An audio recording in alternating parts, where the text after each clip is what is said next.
Hello everyone, welcome to my YouTube channel RKR classes. तो आज हम लोग इस वीडियो में इकोनॉमिक्स के चैप्टर 5 जो रोजगार एवं सेवाएं हैं उसका तमाम महत्वपूर्ण प्रश्न को कवर करेंगे, जो बिहार बोर्ड के एग्ज़ाम के पॉइंट ऑफ व्यू से महत्वपूर्ण है 2023 के लिए। तो चलिए बिना समय गंवाए हम लोग पहला प्रश्न देखते हैं। प्रश्न कह रहा है, मानव की न्यूनतम आवश्यकताएं क्या है। न्यूनतम मतलब क्या होते हैं? मनुष्य को जीने के लिए कम से कम कितनी चीज़ों की आवश्यकता पड़ती है।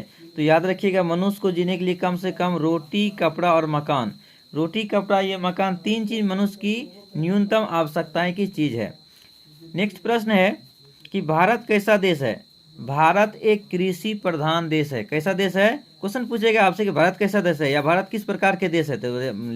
तो ऑप्शन में रहेगा आपको कृषि प्रधान, अकृषि प्रधान, जनसंख्या प्रधान। तो ऑप्शन में क्या लगाइएगा? कृषि प्रधान देश है। अगला प्रश्न है कि वर्तमान समय में सकल घरेलू उत्पाद में सेवा क्षेत्र का योगदान कितना प्रतिशत हो गया है। तो याद रखिएगा 55.1% हो गया। वर्तमान समय में सकल घरेलू उत्पाद में सेवा क्षेत्र का योगदान कितना प्रतिशत हो गया है? तो 55.1% हो गया है। अब बात आता है यहाँ की सेवा क्षेत्र होता क्या है। तो याद रखिएगा स्टूडेंट कि सेवा क्षेत्र का मतलब होता है वैसा क्षेत्र जहाँ से हम लोग को सेवा मिलता है, पैसे के बदले में सेवा मिलता है, ऐसे क्षेत्र को हम लोग सेवा क्षेत्र बोलते हैं।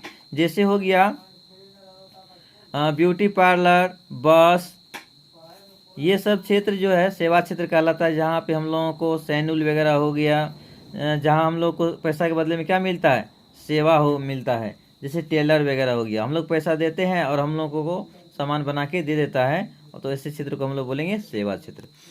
नेक्स्ट प्रश्न देखिएगा, काम के बदले अनाज कार्यक्रम कब प्रारंभ हुआ।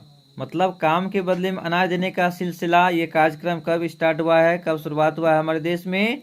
तो याद रखिएगा 14 नवंबर 2004 से प्रारंभ हुआ है। नेक्स्ट प्रश्न है कि राष्ट्रीय ग्रामीण रोजगार कार्यक्रम कब प्रारंभ हुआ। तो 1980 ईस्वी में राष्ट्रीय ग्रामीण रोजगार कार्यक्रम प्रारंभ हुआ है। नेक्स्ट प्रश्न है कि आर्थिक विकास का तीसरा क्षेत्र क्या है। तो आर्थिक विकास का तीसरा क्षेत्र सेवा क्षेत्र है। आर्थिक विकास का तीसरा क्षेत्र क्या है? सेवा क्षेत्र है। नेक्स्ट प्रश्न है कि मानव पूंजी के प्रमुख घटक कितने हैं। तो मानव पूंजी के प्रमुख घटक 5 है। कितने हैं? 5 है। और 5 कौन कौन सा है? हम लोग जब चैप्टर का कवर किए थे तो उसमें से हम लोग पढ़े थे कि मानव पूंजी के प्रमुख घटक के बारे में कितने होते हैं। चलिए नेक्स्ट प्रश्न हम लोग देखेंगे यहाँ भी कि प्रश्न कह रहा है कि कौन सी सेवा गैर सरकारी है। तो ऑप्शन में देखिएगा कौन सी सेवा गैर सरकारी है। ऑप्शन में मॉल रहेगा, 3 नंबर में मॉल रहेगा। तो ऑप्शन आराम से 3 नंबर का टिक कर लीजिएगा आप लोग। नेक्स्ट प्रश्न है कि ऊर्जा के मुख्य स्रोत क्या है। ऊर्जा के मुख्य स्रोत है कोयला, पेट्रोलियम, विद्युत, ये ऊर्जा के मुख्य स्रोत है। नेक्स्ट प्रश्न है कि वर्तमान में किसके कारण सेवा क्षेत्र प्रभावित हुआ है। तो मंदी के कारण सेवा क्षेत्र प्रभावित हुआ है। मंदी कब प्रारंभ हुआ है? तो 1929 में आर्थिक मंदी हुआ था। याद है ना, हिस्ट्री में भी पढ़ाए हुए थे आप लोग को। नेक्स्ट प्रश्न है कि ब्यूटी पार्लर किस क्षेत्र के अंतर्गत आते हैं। तो सेवा क्षेत्र के अंतर्गत आते हैं। ब्यूटी पार्लर में जाती हैं लड़कियां, पैसा के बदले में क्या होता है? मेकअप सेकअप कर देता है, बाल वाल काट के निकाल दिया, मतलब सेवा कर देता है, पैसा के बदले में कुछ मिलता नहीं। तो ऐसे क्षेत्र को हम लोग बोलते हैं सेवा क्षेत्र।